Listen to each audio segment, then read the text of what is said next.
ఒక పక్కన full fever. ఎంత ఫీవర్ అంటే నిలబడితే కళ్ళు తిరిగి పడిపోతున్నాను. ఇంకొక పక్కన ఆఫీస్ ఉంది. మనం అంతకుముందే చాలా లీవ్స్ పెట్టాము. ఇంకా అంత నీరసంలో ఆఫీస్‌కి లీవ్ పెడితే మేనేజర్ ఊరుకోదు.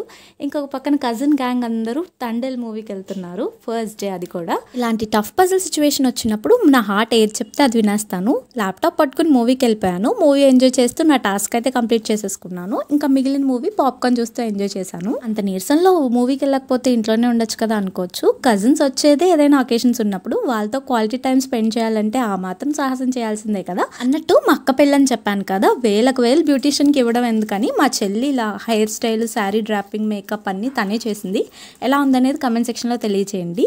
స్కూల్కి వెళ్ళనని, హోంవర్క్ రాయనని అమ్మతో తన్నులు తినే మా చెల్లి ఏకంగా పెళ్లి కూతురికే మేకప్ చేసేంత పెద్దది అయిపోయిందా అనిపించింది ఇవంతా చూసిన తర్వాత. నాకు తెలుసు ఇంత మంచిగా రెడీ చేస్తుంది ఎవరి దగ్గర నేర్చుకుందనే కదా, నేనే నేర్పించాను. ఈ మాట విన్నదంటే నన్ను జుట్టు పట్టుకుని తన్నేస్తాను. నాకు ఇలాంటి విద్యలేం రావండోయ్, మా చెల్లి ఓన్గా నేర్చుకుంది.